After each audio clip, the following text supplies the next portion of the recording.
waxaa si rasmi ah loo soo gabagabeeyay wajigii afraad ee hay'adaha dawladda Soomaaliya iyadoo hay'adii ugu dambeysana ay noqotay hay'adda duulista rayidka Soomaaliyeed.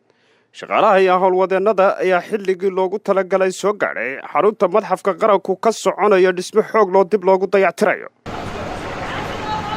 marayaha hay'adda duulista Soomaaliyeed Axmed Macalin Xasan oo shaqaalaha hay'adda duulista rayidka hogaaminayay ayaa qiray in uu madxafka qaranka uu ka muuqdo isbedel weyn marka loo eego siduu ahaan jiray iyo siduu maanta yahay. madxafka qaranka maalintii noogu dambeysay wajiga afraad uu bilaabanayay waxa maaragtay meeshii aan uga tagnay iyo meeshii aan maanta ugu imaanay farqi weyn ayaa u dhaxeeya. macnaha wadannimada dhanna waxay tahay inaad waddankaada xooggaada iyo dhilkaada geliso. marka insha Allah tacaala bahda isxilqaan rajo weyn ee aviationka Soomaaliya geliyeen wax weyn ayaa nooga dhex muuqda.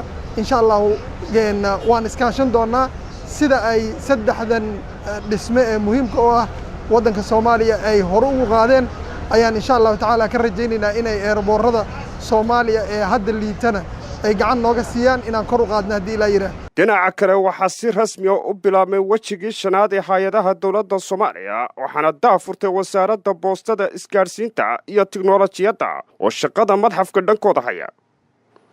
agaasimaha guud ee wasaaradda boostada isgaarsiinta iyo tiknoolajiyadda Cabdicasiis Duwane Isaaq ayaa rajeeyay inuu wajiga lixaad ee hay'adaha dawladda Soomaaliya lagu soo aadi doono shaqo dhammaadkeed goobahana noqon doona goobo uu si weyn uga muuqdo tacabkii shaqaalaha Soomaaliyeed. wareegii shanaad ee barnaamijka isxilqaan oo maanta nasiib ay u yeelatay wasaaradda boostada isgaarsiintu inay ka shaqayso sidaad ogtihiinba madxafka qaranka waxaa bilaabay shaqadii ugu horreysay ee dib loogu habeynayay wasaaradda boostada isgaarsiinta iyo tiknoolajiyadda wareegii koowaad. maantana waxaan maraynaa wareegii shanaad shaqada oo maanta maraysa xilli shubkii la shubahayo sida aad aragtaanba gadaashayda aad aragtaanba waxay maraysaa meel xasaasi ah. shaqo fiican baa socota, shaqaalihii wuu shaqaynayaa.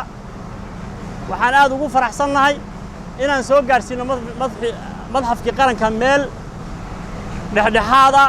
waxaan rajaynayaa xilligii loo asteeyey inuu dhammaado oo shaqadaasu dhammaato inay dhadhowdahay oo uu ku dhammaan doono. labadan hay'adood waxaa uga mahad celiyay shaqada ay sida wada jirka uga hayaan madxafka qaranka Ismaaciil Macalin Cabdullaahi isagoo geesta kalena fariin u diray hay'adaha dawladda Soomaaliya waxaana uu sheegay inuu mar hore u diray waraaqii ay ku qornaayeen xilligay soo galayaan shaqada isxilqaan. maanta waxaa nasiib wanaaga inaan soo gabagabaynay wajigii afraad oo ay noogu qornaayeen Civil Aviation Soomaaliya ama hay'adda duulista iyo saadaasha hawada Soomaaliyeed iyadoo maanta gabagaba ah oo maalintii ugu dambeysay wajiga afraad ayaa waxaa inoo daahfuray wajigii shanaad isla maanta wasaaradda boostada isgaarsiinta.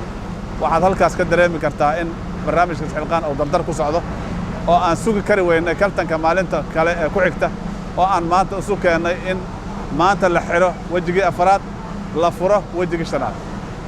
hay'adaha dawladda ee kaltanka shanaad ku qoran emailka wasaaradda shaqada iyo arrimaha bulshada oo gaaray waxaan ka codsanaynaa wicitaan la'aan iyo wargelin la'aan emailkaas loo diray inay ku dhaqmaan, ku kaltamaan, ku tartamaan. tartanku wuu furan yahay. 4 jeer ee aad ka shaqayseen goobaha isxilqaan loogu talagalayna riboodkiina iyo shaqadiinni waa caddahay, waa soo bandhigaynaa, waana diyaarinay. waji ee laga soo gudbay ayaa hay'adaha dawladdu waxa ay soo qabteen shaqo adag ay ka soo qabteen maktabadda madxafka iyo tiyaatarka qaranka waxaana loo gudbay wajigii shanaad oo si rasmi ah maanta loo daafuray. Cabdirasaaq Xaaji Salebaan, warbaahinta qaranka magaalada Muqdisho.